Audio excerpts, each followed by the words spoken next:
Hello दोस्तों, स्वागत है आप सभी का आपके YouTube channel EDU method official में। तो दोस्तों, कैसे हैं सभी? उम्मीद करते हैं कि आप सभी एकदम अच्छे हैं, बेहतरीन हैं और अपने पेपर की तैयारी को बहुत अच्छे तरीके से आगे बढ़ा रहे हैं, इस बात की मैं आशा करता हूं। दोस्तों, जैसा कि आप सभी को पता है, सीसीएस यूनिवर्सिटी के हमारे बीए फाइनल ईयर के एग्ज़ाम चल रहे हैं और हमारा जो नेक्स्ट पेपर होने वाला है वो होगा हमारा हिस्ट्री फर्स्ट का पेपर। ठीक है भाई। और आप सभी की बहुत ज़्यादा कमेंट आ रही थी कि भैया जो हमारा हिस्ट्री का पेपर होने वाला है उसकी आप वीडियो कब लेकर आएंगे। तो भाई हाजिर है आपका भाई एक बेहतरीन सी वीडियो के साथ में। और भाई जैसा कि आप सभी को पता है, आपका ये पेपर होने वाला है 11 अप्रैल को। ठीक है, होने वाला है आपका पेपर, मैं आपको समझाऊँ, 11 अप्रैल को। ठीक है, और अभी हमारे पास समय है। तो मैंने क्या सोचा है, मैंने ये सोचा है कि आप सभी को क्यों ना यूनिट वाइज पढ़ाया जाए, क्योंकि भाई यूनिट वाइज क्या होगा, आपको कहीं और से इसके अलावा कुछ और पढ़ने की ज़रूरत नहीं पड़ेगी और सारे के सारे क्वेश्चन वैसे आपको यहीं से क्लास से देखने को मिलेंगे और भाई आप जो है अच्छे तरीके से एक अपना अध्ययन कर पाएंगे। ठीक है, तो भाई आज की जो हमारी वीडियो होगी इसमें हम पहले यूनिट को कवर करेंगे। पहले यूनिट के जितने भी हमारे क्वेश्चन होंगे उनको हम बढ़िया तरीके से डिस्कस करेंगे और आप सभी को जितने भी मैं क्लासेस दूंगा, देखिए इसमें हमारी टोटल 4 यूनिट है। कितनी है भाई? टोटल 4 यूनिट है। तो भाई आपको 4 वीडियो तो ऐसी मिलेगी यूनिट वाइज। ठीक है, और जब आपका पेपर होगा, पेपर से पहले एक पूरे के पूरे मॉडल का निचोड़ मास्टर वीडियो के तौर में मैं आपको दूंगा। और आप सभी को पता है हमारी जो मास्टर वीडियो है वहाँ से आपको कितना फ़ायदा मिलता है। जो बच्चे हमसे पहले से जुड़े हुए हैं उनको पता होगा कि लगभग 80 से ज़्यादा क्वेश्चन हमारी मास्टर वीडियो से आपको एज इट इज़ मिलते हैं। तो भाई बिल्कुल निश्चिंत होकर आप सभी को हमारी क्लासेस को पढ़ना है और बढ़िया तरीके से क्लास से जुड़ना है। ठीक है, और कोड हमारा क्या रहने वाला है? A415 रहने वाला है, जिसका नाम है पॉलिटिकल हिस्ट्री ऑफ इंडिया 1740 से 1947 के बीच में। ठीक है, तो तैयार है सभी भाई आज की वीडियो को देखने के लिए? और जो भाई हमें पहली बार देख रहे हैं और अभी तक चैनल को सब्सक्राइब नहीं किया तो चैनल को सब्सक्राइब करेंगे और भाई इसी वीडियो को अपने दोस्तों में शेयर भी कर देंगे। ठीक है भाई, तो चलिए शुरू करते हैं आज की इस वीडियो को।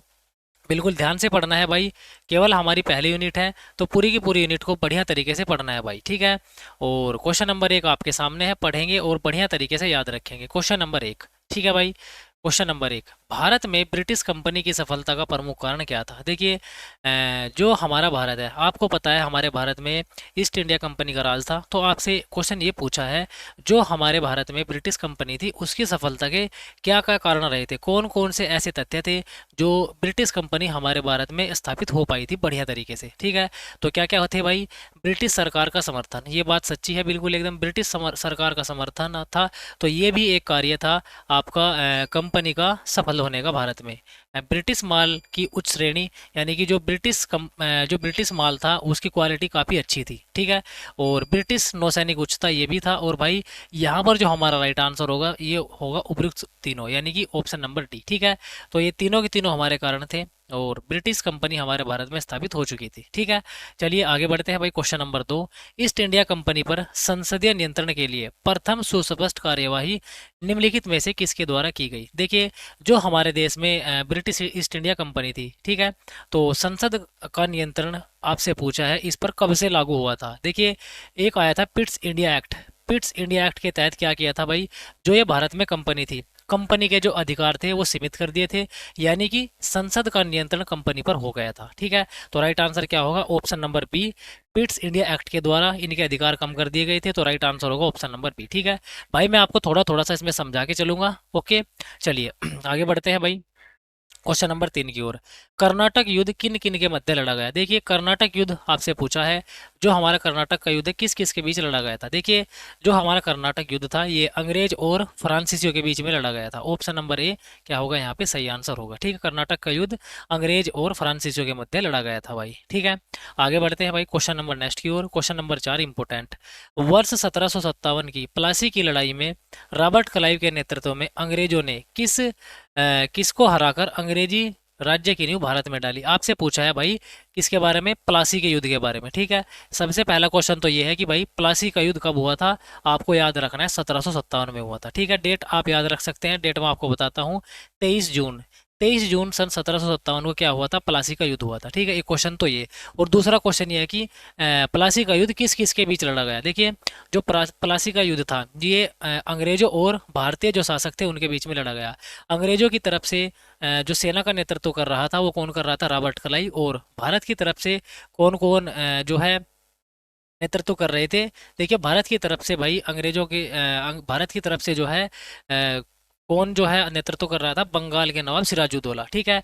तो सिराजुद्दौला के मध्य और रॉबर्ट क्लाइव के मध्य 1757 का युद्ध लड़ा गया। तो ऑप्शन नंबर ए क्या होगा? राइट आंसर होगा भाई, ठीक है। आगे बढ़ते हैं क्वेश्चन नंबर 5 की ओर। क्वेश्चन नंबर 5, वर्ष 1760 में किस युद्ध में अंग्रेजों ने फ्रेंच सेना को हराकर उनकी शक्ति भारत से प्राय समाप्त कर दी थी? ठीक है।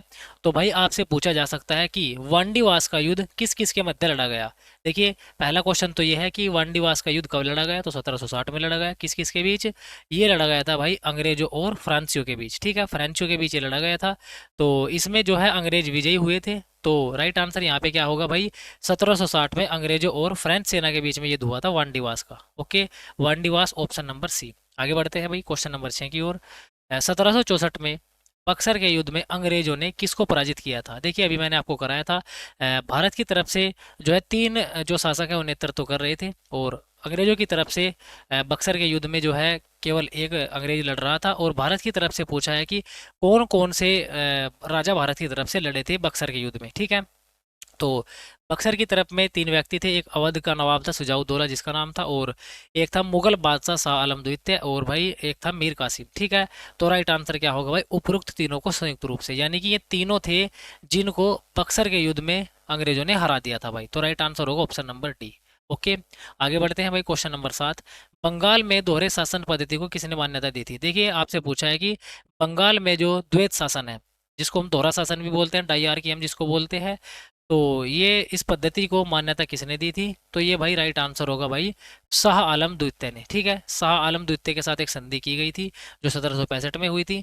तो राइट आंसर होगा ऑप्शन नंबर डी, ठीक है। तो अ, शाह आलम द्वितीय के साथ में संधि की गई थी 1765 में, उसके परिणाम स्वरूप बंगाल में दोहरे शासन को लागू किया गया, ठीक है भाई। आगे बढ़ते हैं क्वेश्चन नंबर 8 की ओर। 18वें शतक में भारत में लड़े गए युद्धों का निम्न में से सही कालानुक्रम क्या है? देखिए 18वें शतक में लड़े गए युद्ध आपको दिए गए हैं, तो आपको उनको लगाना है क्रम से। देखिए सबसे पहले क्या हुआ था? सबसे पहले अंबर का युद्ध हुआ था, उसके बाद प्लासी का युद्ध हुआ था, उसके बाद वांडीवास का, और उसके बाद बक्सर का, ठीक है।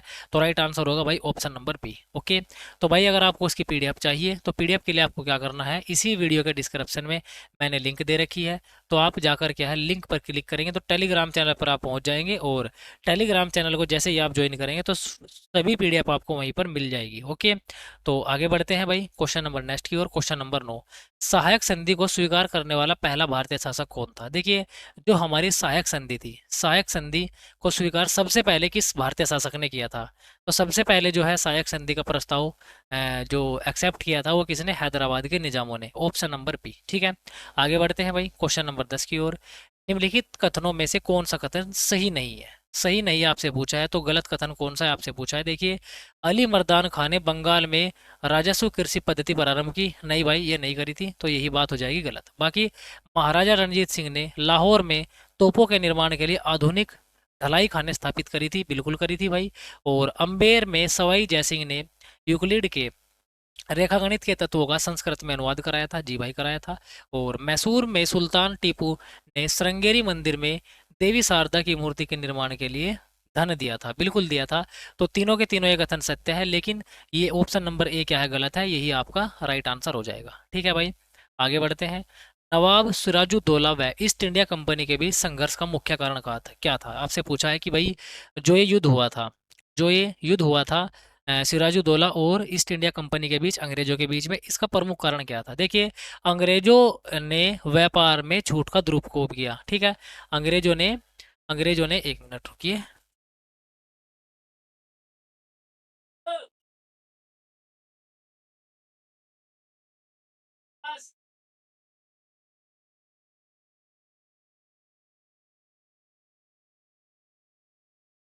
चलिए भाई आगे बढ़ते हैं भाई। तो क्या हुआ था भाई? यहाँ पर अंग्रेजों ने व्यापार में जो भारतीय शासकों ने छूट दी थी उसका दुरुपयोग किया था, तो यही मुख्य कारण था आपका सिराजुद्दौला और ईस्ट इंडिया कंपनी के बीच जो युद्ध हुआ था उसका, ठीक है। तो ऑप्शन नंबर बी क्या होगा यहाँ पे भाई? राइट आंसर हो जाएगा, ठीक है। आगे बढ़ते हैं भाई क्वेश्चन नंबर 12 की ओर। सूची आपको दी गई है, और दो सूची है, एक तरफ आपको सन दिया गया है और एक तरफ आपको युद्ध दिया गया है। तो आपको क्या करना है? इनको मैच करना है भाई, ठीक है। जैसे आपसे पूछा है 1757 में क्या हुआ था भाई? 1757 में प्लासी का युद्ध हुआ था, बिल्कुल एकदम सही बात है। और भाई 1764 में क्या हुआ था? 1764 में होता बक्सर का युद्ध। आपको पता है भाई 1764 में हुआ था बक्सर का युद्ध। तो ये हो जाएगा ये वाला तीसरा। ठीक है, 1-3। 1-3 किस में है भाई? 1-3 ऑप्शन नंबर बी में है। तो राइट आंसर होगा ऑप्शन नंबर बी। ठीक है भाई, आगे बढ़ते हैं भाई नेक्स्ट क्वेश्चन की ओर। Question number 13। क्वेश्चन नंबर 13, निम्नलिखित में से अवध के स्वायत्त राज्य के संस्थापक कौन थे? ठीक है, तो अवध में जो है स्वायत्त राज्य के संस्थापक कौन है थे आपसे पूछा है। तो शहादत खान बुरहान उल मुल्क, ठीक है, ये थे इसके संस्थापक। ठीक है, आगे बढ़ते हैं भाई क्वेश्चन नंबर नेक्स्ट की ओर। क्वेश्चन नंबर 14, निम्नलिखित कथनों पर आपको विचार करना है। ओके, आपको कथन दिए गए हैं और आपको विचार करना है। जैसे भाई आपको दिया है कि ब्रिटिश पार्लियामेंट द्वारा सन 1773 का विनियम अधिनियम, जिसको हम बोलते हैं रेगुलेटिंग एक्ट, पारित किया गया था। तो किस इसके आधार पर आपको 3 तथ्य दिए गए हैं, तो आपको इन पर विचार करना है। जैसे ये है भाई आपका ईस्ट इंडिया कंपनी के अधीनस्थ क्षेत्रों के प्रशासन पर पार्लियामेंट का नियंत्रण स्थापित करने के लिए। तो इससे रिलेटेड ये बात है बिल्कुल भाई। 1773 का जो हमारा रेगुलेटिंग एक्ट पारित किया गया था, उसमें क्या हुआ था? उसमें ईस्ट इंडिया कंपनी के जो अधीनस्थ क्षेत्र थे, उनके प्रशासन पर जो संसदीय नियंत्रण था वो स्थापित किया गया था। बिल्कुल भाई सही बात है। और बंगाल के गवर्नर को बंगाल के गवर्नर को बंगाल का गवर्नर जनरल बना दिया गया, यानी गवर्नर का पद क्या बना दिया गया भाई? Governor general. ठीक है, किस एक्ट के तहत? रेगुलेटिंग एक्ट के तहत 1773 के। बिल्कुल सत्य बात है। और भारत में शासन की द्वैत प्रणाली को समाप्त कर दिया गया। तो भारत में जो द्वैत शासन लगाया था वो किस अधिनियम के द्वारा हटाया गया था? 1773 के रेगुलेटिंग एक्ट के द्वारा हटाया गया था। ठीक है, तो तीनों बात सत्य है। तो राइट आंसर होगा 1, 2 और 3। ठीक है, आगे बढ़ते हैं भाई क्वेश्चन नंबर 15 की ओर। क्वेश्चन नंबर 15, निम्नलिखित में से किसने मीर कासिम तथा सुजाउदौला के साथ मिलकर अंग्रेजों ईस्ट इंडिया कंपनी पर युद्ध घोषित किया था और वे बाद में बक्सर के युद्ध में अंग्रेज से पराजित हो गए? तो भाई ये था शाह आलम द्वितीय। ठीक है, ऑप्शन नंबर डी। आगे बढ़ते हैं। ईस्ट इंडिया कंपनी के नेतृत्व में रॉबर्ट क्लाइव का उत्तराधिकारी कौन था? देखिए, रॉबर्ट क्लाइव का उत्तराधिकारी था Warren Hastings. Option number C. ठीक है, आगे बढ़ते हैं भाई। निम्नलिखित में से फ्रेंच ईस्ट इंडिया कंपनी का जनक कौन था? देखिए, फ्रेंच इंडिया कंपनी का जनक कौन था? कोलबर्ट। कौन था भाई? कोलबर्ट। सीधा सीधा याद रखेंगे, ऑप्शन नंबर बी।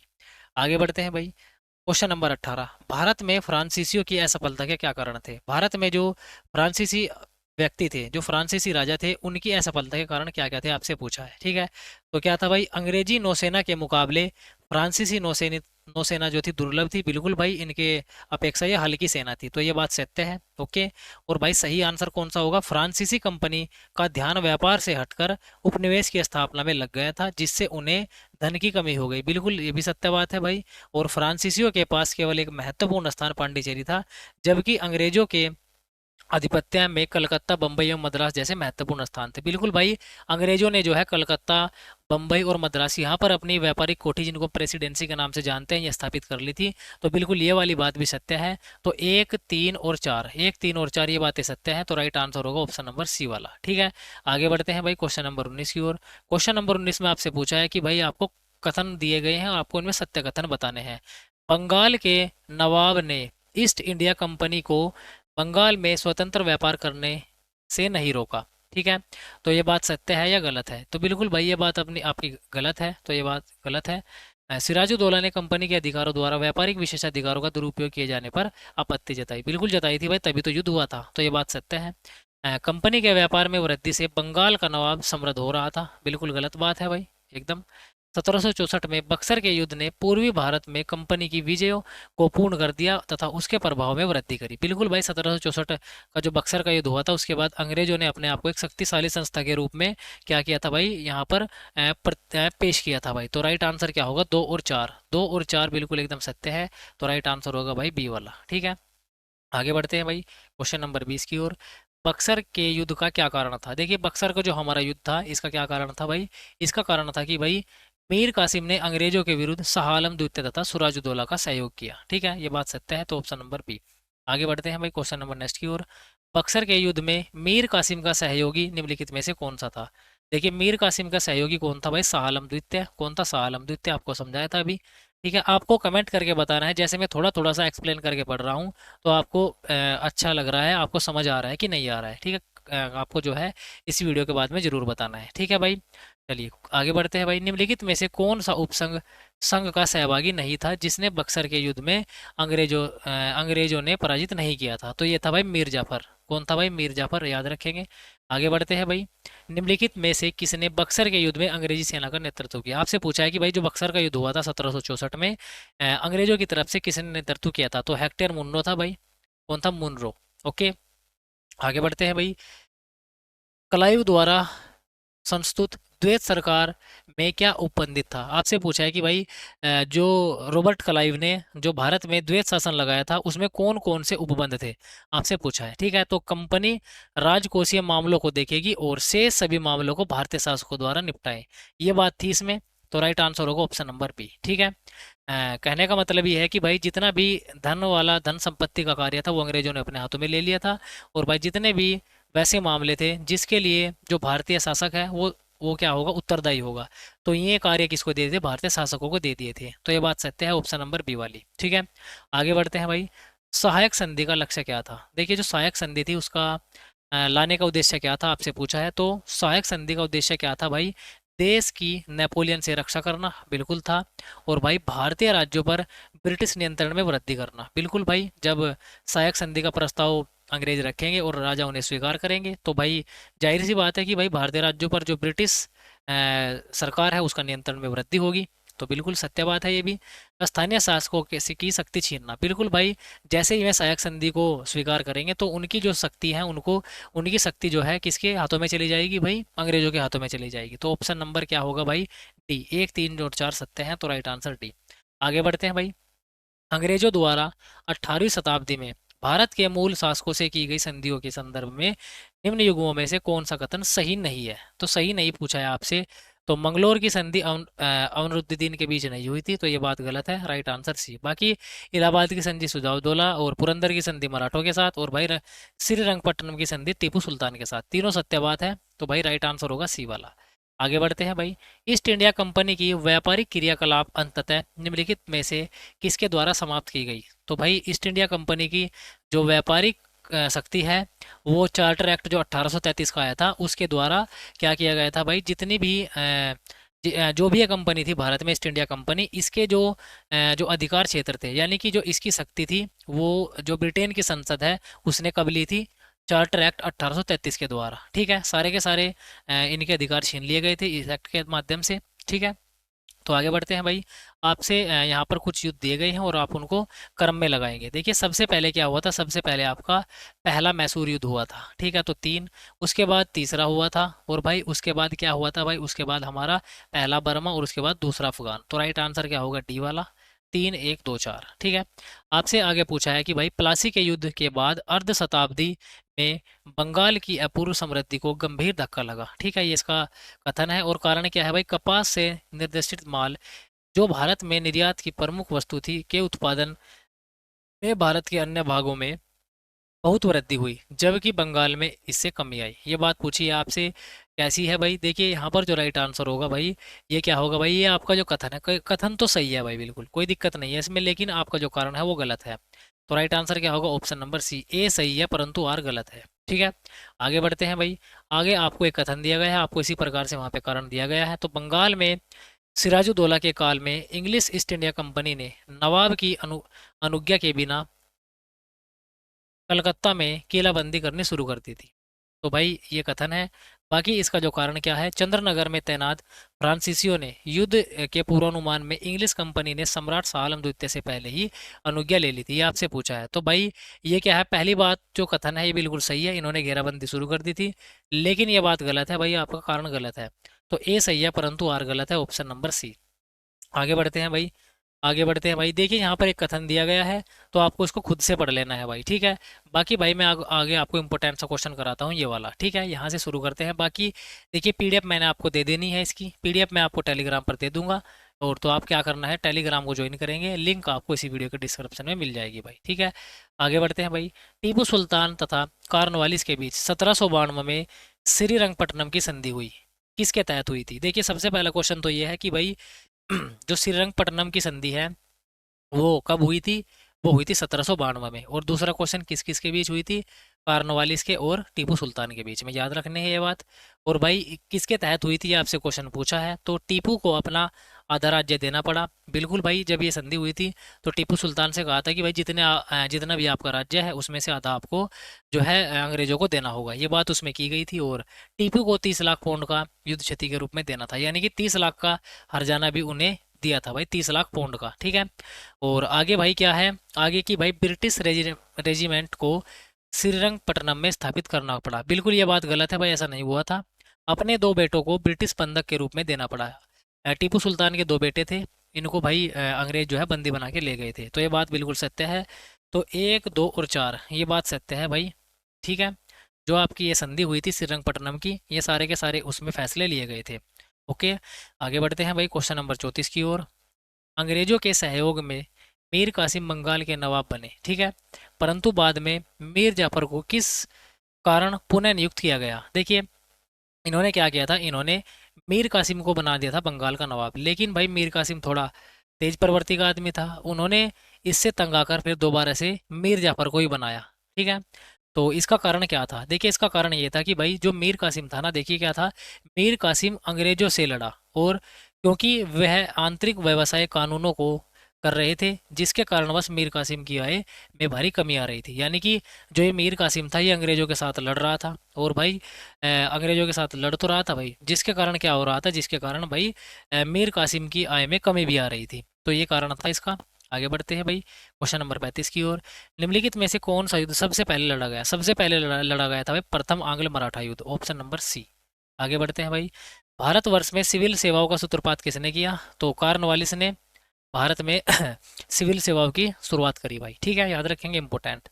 आगे बढ़ते हैं भाई, पिंडारियों के दमन का श्रेय किस गवर्नर जनरल को जाता है। देखिए, भारत में जब पिंडारियों का दमन किया गया तो कौन था भाई, हेस्टिंग्स था, ठीक है, हेस्टिंग्स ने दमन किया था पिंडारियों का। आगे बढ़ते हैं भाई क्वेश्चन नंबर नेक्स्ट की ओर। निम्नलिखित में से कौन सुमेलित नहीं है, कौन सा सुमेलित इसमें नहीं है, ठीक है। तो भाई देखिए, कॉर्नवालिस ने क्या किया था, स्थायी बंदोबस्त, बिल्कुल भाई किया था। और वेलेजली की सहायक संधि थी, बिल्कुल सत्य बात है। लेकिन हेस्टिंग्स द्वितीय एंग्लो मराठा युद्ध में नहीं था, ये बात गलत है। और विलियम कौन था भाई, ये 1829 का 17वां रेगुलेशन एक्ट, ये बात बिल्कुल सत्य है। तो सही कौन सा है भाई, ऑप्शन नंबर सी। ये बात गलत है, यही बात सुमेलित नहीं है। आगे बढ़ते हैं भाई, निम्नलिखित में से कौन सा बंगाल का प्रथम गवर्नर जनरल था। देखिए, बंगाल का प्रथम गवर्नर जनरल आपसे पूछा है, तो कौन था, वारेन हेस्टिंग्स, याद रखेंगे। आगे बढ़ते हैं भाई, टीपू सुल्तान की राजधानी क्या थी। देखिए इंपॉर्टेंट है, टीपू सुल्तान की राजधानी थी भाई श्रीरंगपट्टनम। कौन सी थी भाई, श्रीरंगपट्टनम। ओके, आगे बढ़ते हैं भाई क्वेश्चन नंबर 41 की ओर। इसमें से कौन अंग्रेजों से लड़ते हुए वीरगति को प्राप्त हो गए थे। तो वीरगति को लड़ते लड़ते अंग्रेजों के साथ कौन मरे थे, कौन वीरगति को प्राप्त हुए थे, ये थे टीपू सुल्तान, ठीक है। और पहले भारतीय शासक थे जो रणभूमि में मारे गए थे, ठीक है। तो कौन याद रखेंगे, टीपू सुल्तान। आगे बढ़ते हैं भाई क्वेश्चन नंबर 42 की ओर। ब्रिटिश के साथ बेसिन की संधि निम्नलिखित पेशवाओं में से किसने की थी। तो बेसिन की संधि बाजीराव द्वितीय के साथ की गई थी, जो कि पेशवा थे, ऑप्शन नंबर डी। आगे बढ़ते हैं भाई, निम्नलिखित में से कौन सा कथन असत्य है, गलत कथन कौन सा है भाई। देखिए, द्वितीय मैसूर युद्ध हैदर अली और अंग्रेजों के बीच लड़ा गया, ये बात गलत है, ऑप्शन नंबर बी। आगे बढ़ते हैं भाई, प्रथम आंग्ल मैसूर युद्ध के संबंध में कौन सा कथन सत्य है। देखिए भाई, कौन सा कथन सत्य है, तो सारे के सारे कथन जो हैं गलत है भाई, आपको इनको पढ़ लेना है एक बार। तो डी वाला क्या हो जाएगा, राइट आंसर। आगे बढ़ते हैं भाई, मंगलोर की संधि के संबंध में कौन सा कथन सही है। तो मंगलोर की संधि जो हुई थी उसके बारे में कौन कौन से कथन सही है आपसे पूछा है। तो इस संधि से द्वितीय आंग्ल मैसूर युद्ध की समाप्ति हो गई थी, हाँ हो गई थी भाई, ये अब एकदम बात सही है। और यह संधि टीपू सुल्तान और अंग्रेजों के बीच बिल्कुल हुई थी भाई, मंगलोर की संधि। तो ये इस संधि के तहत अंग्रेजों को मैसूर का आधा क्षेत्र प्राप्त हुआ था, बिल्कुल एकदम गलत बात। युद्ध में पराजित होने के कारण टीपू सुल्तान को यह अपमानजनक संधि करनी पड़ी, बिल्कुल गलत बात भाई। तो राइट आंसर क्या होगा भाई, एक और दो कथन सत्य है, बिल्कुल एकदम सही बात है, ऑप्शन नंबर ए। आगे बढ़ते हैं भाई, तृतीय आंग्ल मैसूर युद्ध का तत्कालिक कारण क्या था। जो तीसरा आंग्ल मैसूर युद्ध हुआ था उसका तत्कालिक कारण क्या था। देखिए, टीपू सुल्तान द्वारा त्रावणकोर के राजा पर आक्रमण किया जाना, ये इसका क्या था, तत्कालीन कारण था। पेशवाओं का सही क्रम आपको बताना है, सबसे पहले बाजीराव प्रथम आया था, बिल्कुल, और उसके बाद माधवराव, नारायण राव, और दूसरा बाजीराव द्वितीय। तो एकदम सही क्रम में लगे हुए हैं, 1 2 3 4, एकदम सत्य बात है। आगे बढ़ते हैं भाई, आगे बढ़ते हैं। यहाँ पर आपको सुमेलित करना है, ठीक है। जैसे भोंसले, भोंसले आपका भैया कहाँ के थे? भोंसले थे भाई आपके नागपुर में। कहाँ पर थे भाई? नागपुर में। तो ए तीन ऑप्शन नंबर बी में है, तो यही होगा राइट आंसर। आगे बढ़ते हैं भाई, आपको यहाँ पर सुमेलित करना है। जैसे प्रथम कर्नाटक युद्ध है, प्रथम कर्नाटक युद्ध ये हुआ था भाई श्रीरंगपट्टनम की संधि से समाप्त, ठीक है। ये हुआ था श्रीरंगपट्टनम की संधि से, सॉरी, ये हुआ था भाई ये हुआ था आपका इसमें एक्स ला सापेल की संधि से। पहले का चार, ए का चार, ए का चार किस में है भाई? ए का चार तीन में है। तो ये वाला बी वाला लगाएंगे अब, ठीक है। क्योंकि भाई जो तृतीय आंग्ल मैसूर युद्ध है, जो तृतीय आंग्ल मैसूर युद्ध है, ये किस में समाप्त हुआ था? पेरिस की संधि से समाप्त हुआ था। तो राइट आंसर होगा ऑप्शन नंबर बी। आगे बढ़ते हैं भाई क्वेश्चन नंबर 50 की ओर। यहाँ पर संधि दी गई है, जैसे पुरंदर की संधि, पुरंदर की संधि शिवाजी एवं जयसिंह के बीच, बिल्कुल एकदम सही बात है भाई। अलीगढ़ की संधि आपसे पूछी है, तो अलीगढ़ की संधि एकदम बंगाल का नवाब एवं क्लाइव के बीच हुई थी। तो ये सारे के सारे जो है क्रम में लगे हुए हैं, तो ए का क्या होगा? सी होगा। एक दो तीन चार, एकदम सत्य बात है। आगे बढ़ते हैं भाई, यहाँ पर आपसे कथन पूछा है कि कौन सा सत्य है कर्नाटक युद्ध के बारे में, ठीक है। तो यहाँ पर जो सत्य कथन है वो ये है कि भाई इस युद्ध में फ्रांसीसी नौसेना का नेतृत्व एडमिरल डी एक ने किया था, बिल्कुल भाई। और इस युद्ध में क्या हुआ था भाई? युद्ध की समाप्ति के पश्चात फ्रांसीसियों ने हैदराबाद पर पुनः अधिकार कर लिया था, बिल्कुल एकदम सत्य बात है दोनों, ठीक है। आगे बढ़ते हैं भाई, यहाँ पर आपको कुछ कथन दिए गए हैं, आपको इनमें विचार करना है। तो भाई यहाँ पर जो हमारा तीसरा है, ये प्लासी के युद्ध में नवाब सिराजुद्दौला को पराजय के लिए मीर जाफर ने अंग्रेजों से मिलकर षड्यंत्र रचा था, बिल्कुल भाई। जो सिराजुद्दौला था उसके खिलाफ जो मीर कासिम था, इसी का सेनापति था और ये अंग्रेजों में मिला हुआ था। तो इस षड्यंत्र के कारण ही सिराजुद्दौला की हार हुई थी उसमें, ठीक है, युद्ध में। तो क्वेश्चन नंबर, इसका जो आंसर होगा भाई बी वाला होगा, केवल तीन सत्य है। आगे बढ़ते हैं भाई क्वेश्चन नंबर नेक्स्ट की ओर। निम्नलिखित में से किसने अंततः मराठा पेशवाओं को पदच्युत कर उसके क्षेत्रों पर कब्जा कर लिया था, जो उससे दूर स्थान में भेज दिया था? तो ये था हेस्टिंग्स। आगे बढ़ते हैं भाई, निम्नलिखित में से किसके नेतृत्व में अंग्रेजी सेना के साथ लड़ते हुए टीपू सुल्तान की मृत्यु हुई थी? तो वेलेजली के साथ भाई, ऑप्शन नंबर बी। आगे बढ़ते हैं भाई, निम्नलिखित में से कौन सा एक युद्ध मद्रास की संधि के द्वारा समाप्त हुआ था? तो मद्रास की संधि हुई थी प्रथम मैसूर युद्ध के। आगे बढ़ते हैं भाई, गवर्नर जनरलों में से किसने टीपू सुल्तान के खिलाफ त्रिपक्षीय गठजोड़ बनाया था? तो कॉर्नवालिस ने त्रिपक्षीय गठजोड़ बनाया था। सुमेलित करना है आपको भाई। यहाँ पर जैसे तृतीय कर्नाटक युद्ध है, तृतीय कर्नाटक युद्ध ये हुआ था भाई पेरिस की संधि से समाप्त, ठीक है। उसके बाद क्या था भाई? उसके बाद था भाई तृतीय मैसूर युद्ध, ये हुआ था भाई, ये हुआ था आपका श्रीरंगपट्टनम की संधि से समाप्त। तो राइट आंसर क्या होगा? सी वाला, तीन चार एक दो, ऑप्शन नंबर सी। आगे बढ़ते हैं भाई, प्रथम आंग्ल बर्मा युद्ध एक संधि द्वारा समाप्त हुआ था। आपसे पूछा है भाई कौन सी संधि थी? देखिए जो हमारा प्रथम आंग्ल बर्मा युद्ध हुआ था, ये समाप्त हुआ था यान दाबो की संधि से, ठीक है। जब पानीपत का तृतीय युद्ध हुआ तब मराठा पेशवा कौन था? देखिए ये था बालाजी बाजीराव, ओके। पानीपत के तीसरे युद्ध के समय मराठा राज्य का दूसरा प्रवर्तक किसे माना जाता है? बालाजी विश्वनाथ को माना जाता है। आगे बढ़ते हैं भाई क्वेश्चन नंबर नेक्स्ट की ओर। द्वितीय आंग्ल मराठा युद्ध की समाप्ति निम्नलिखित में से किस संधि से हुई थी? तो भाई देवगांव की संधि से क्या हुई थी भाई? दूसरा जो आंग्ल मराठा युद्ध है वो समाप्त किया गया था। मराठों के पतन के लिए कौन से कारण उत्तरदायी थे? आपसे पूछा है भाई। तो ये चारों कथन थे, जैसे पानीपत के तृतीय युद्ध में पराजय हुई थी मराठों की, राष्ट्रीय आदर्श का परित्याग किया था और दोषपूर्ण सैन्य संगठन था, और देसी शक्तियों में शत्रुता हो गई थी। तो ये चारों कारण थे भाई मराठों के पतन के, ओके। आगे बढ़ते हैं भाई, निम्नलिखित में से किसने तृतीय आंग्ल मराठा युद्ध के दौरान अंग्रेजों के विरुद्ध मराठा संघ का निर्माण किया? तो मराठा संघ का निर्माण किया था पेशवा ने। मराठा साम्राज्य का पतन हो गया था पानीपत के तीसरे युद्ध के बाद में, ठीक है। पेशियन की संधि जो 1802 में हुई थी, किन के बीच हस्ताक्षर हुए थे? देखिए बाजीराव और अंग्रेज के बीच, बाजीराव द्वितीय और अंग्रेजों के बीच में क्या हुआ था? पेशियन की संधि सन 1802 में हुई थी, ठीक है, याद रखेंगे। आगे बढ़ते हैं भाई, यूरोप के एक अच्छे पुस्तकालय की अलमारी का केवल एक भाग ही भारत तथा अरब के संपूर्ण साहित्य के बराबर है, यह कथन किसका है? मैकाले का है। आगे बढ़ते हैं भाई, सती प्रथा का अंत करने तथा ठगी को समाप्त करने का श्रेय किसको जाता है? देखिए सती प्रथा और ठगी प्रथा का अंत किया था विलियम बेंटिक ने। Important question. लॉर्ड एमहर्ट्स के पश्चात भारत में गवर्नर जनरल कौन था? देखिए एमहर्ट्स के बाद आया था विलियम बेंटिक।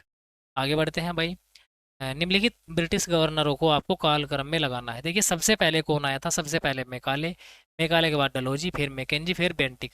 तो एकदम चारों कथन सत्य है, ऑप्शन नंबर ए, ठीक है। नहीं नहीं नहीं, ठीक है, ये बात नहीं होगी। मैं बताता हूँ आपको, ये गलत है भाई, ये गलत है। इसमें क्या हुआ था देखिए, मैं समझाता हूँ। देखिए पहले तो मैकाले आया था, उसके बाद में डलोजी आया था, डलोजी के बाद विलियम बेंटिक आया था, और उसके नहीं नहीं भाई नहीं, यही सही है भाई, चारों क्रम में है, कोई दिक्कत नहीं है, 1 2 3 4 सत्य बात। ठीक है, आगे बढ़ते हैं भाई। विलियम बेंटिक भारत में गवर्नर जनरल बनकर कब आया? देखिए गवर्नर जनरल बेंटिक को कब बनाया गया था? 1828 में। आगे बढ़ते हैं भाई नेक्स्ट क्वेश्चन की ओर। मैकाले ने अपने शिक्षा संबंधी विचारों को कब स्मरण पत्र में प्रतिपादित किया? तो 2 फरवरी सन 1835 में। इंपॉर्टेंट क्वेश्चन, निम्नलिखित में से कौन भारत का प्रथम गवर्नर जनरल था? भारत का पूछा है, तो भारत का था बेंटिक। ठीक है, इंपॉर्टेंट क्वेश्चन है भाई। बेंटिक ने 1835 में मेडिकल कॉलेज की नींव कहाँ पे रखी थी? कलकत्ता में। इंपॉर्टेंट है भाई। बेंटिक अपने समय का था, क्या था? कहर उदारवादी था। चार्टर एक्ट पारित किया गया था कब? 1833 में। ऑप्शन नंबर सी क्या होगा यहाँ पे सही उत्तर होगा। आगे बढ़ते हैं भाई। सर्वोच्च न्यायालय की स्थापना कहाँ पर की गई थी भाई? सुप्रीम कोर्ट की स्थापना ये की गई थी भाई कलकत्ता में। आगे बढ़ते हैं। बेंटिक के काल में बनी ग्रांड ट्रंक रोड मिलाती है, किस किस को मिलाती है? दिल्ली से कलकत्ता को। डलहौजी भारत के गवर्नर जनरल कब बनकर आया? डलहौजी कब आया था भारत में? 1848 में बनकर, क्या? Governor general. ठीक है, आगे बढ़ते हैं भाई। डॉक्ट्रिन ऑफ लैप्स आपको पूछा है कि भाई राज्य अपहरण नीति, जिसको बोलते हैं हम राज्य हड़प नीति, ठीक है, का निम्नलिखित में से कौन महान समर्थक था? देखिए ये था डलहौजी। ठीक है, डलहौजी था इंपोर्टेंट। भारत में उपनिवेशी काल में विटली आयोग का उद्देश्य क्या था? देखिए जो विटली आयोग था, इसका उद्देश्य क्या था कि भाई श्रमिकों की मौजूदा परिस्थिति का प्रतिवेदन कर सिफारिशें प्रस्तुत करना। ये विटली आयोग का क्या था भाई? उद्देश्य था। विधवा पुनर्विवाह अधिनियम किसके समय पे पारित हुआ था? ये डलहौजी के समय पे पारित हुआ था। Important question. आगे बढ़ते हैं भाई। डलहौजी के उत्तराधिकार हरण सिद्धांत, जिसको हम बोलते हैं हड़प नीति, का सर्वप्रथम शिकार कौन सी रियासत बनी? यानी कि आपसे पूछा है कि भाई हड़प नीति के तहत सबसे पहले हड़पा गया राज्य कौन सा था? सतारा। कौन सा था भाई? सतारा, याद रखेंगे, इंपोर्टेंट। अफगानिस्तान के संबंध में अकर्मण्यता की नीति किसने अपनाई थी? सर जॉन लॉरेंस ने। कलकत्ता, बम्बई तथा मद्रास विश्वविद्यालयों की स्थापना कब हुई थी? 1857 में। इंपोर्टेंट। मुंबई में थाना तक रेलवे लाइन कब बिछाई गई? मुंबई से थाने तक 1853 में रेलवे लाइन बिछाई गई थी भाई। आगे बढ़ते हैं भाई क्वेश्चन नंबर नेक्स्ट की ओर। डलहौजी ने पंजाब में किस राजा को पराजित किया था? राजा दलीप सिंह को पराजित किया था भाई। अवध को कंपनी साम्राज्य में कब मिलाया गया? अवध को मिलाया गया था भाई कंपनी साम्राज्य में 13 फरवरी सन 1856 में। आगे बढ़ते हैं भाई। किसके शासनकाल में भारत में सबसे पहले सिविल सेवा शुरू की गई? तो डलहौजी के समय पे। डलहौजी ने बर्मा पर आक्रमण कब किया था? 1852 में। सारे के सारे क्वेश्चन भाई इंपोर्टेंट है। Question number 90। कंपनी के विभिन्न प्रांतों में शिक्षा विभाग की स्थापना किसके समय पे हुई थी? डलहौजी के समय पे हुई थी। पीगू लोअर बर्मी को डलहौजी ने अंग्रेजी राज्य में कब मिलाया? तो डलहौजी ने 1852 में मिलाया था। किस गवर्नर जनरल को आधुनिक भारत का निर्माता कहा जाता है? इंपोर्टेंट क्वेश्चन है, आधुनिक भारत का निर्माता डलहौजी है। 17 राज्य को कब अंग्रेजों ने मिलाया था? 1848 में। झांसी राज्य को डलहौजी ने अंग्रेजी साम्राज्य में कब मिलाया था? 1853 में। इंपोर्टेंट। पंजाब का विलय कब हुआ था? 29 मार्च सन 1849 में। द्वितीय बर्मा युद्ध कब हुआ था? 1852 में। तो भाई पहली यूनिट यहाँ पर हमारी समाप्त हो जाती है। तो भाई जो हमारी दूसरी यूनिट है भाई, इसको कंटिन्यू करेंगे हम अगली वीडियो में। तो उम्मीद करते हैं कि आप सभी ने पहली यूनिट को बड़े ही अच्छे तरीके से पढ़ा होगा, और भाई इसी प्रकार से मैं आपको चारों यूनिट बहुत ही बढ़िया तरीके से कंप्लीट कराने वाला हूँ, और पेपर से पहले पूरे के पूरे मॉडल का अध्ययन करके मास्टर वीडियो में आपको दूंगा, और मास्टर वीडियो से आपके सीधे सीधे क्वेश्चन जो है आपके एग्जाम में बनेंगे, बिल्कुल बनेंगे। तो भाई चैनल को सब्सक्राइब कर लो और वीडियो को लाइक कर दो। तो मिलते हैं भाई अगली वीडियो में। और हाँ, अगर आपको पीडीएफ चाहिए, पीडीएफ के लिए आपको टेलीग्राम चैनल को ज्वाइन कर लेना है। क्लास के बाद तुरंत आपको पीडीएफ वहीं पर मिल जाएगी, ठीक है। और अगर आप मुझसे कुछ सवाल पूछना चाहते हैं, इंस्टाग्राम पर आप मुझे मैसेज कर सकते हैं। मेरी इंस्टाग्राम आईडी है भाई genius_विकास_197। ये मेरी इंस्टाग्राम आईडी है। आप सभी मुझे इंस्टाग्राम पर जाकर फॉलो करिए, और अपना कोई भी डाउट जो है यहाँ पर शेयर कीजिए, ठीक है। तो आपका रिप्लाई मैं जरूर दूंगा। मिलते हैं भाई अगली वीडियो में, तब तक के लिए पढ़ते रहना है और अपनी तैयारी को बहुत ही अच्छे तरीके से करते रहना है।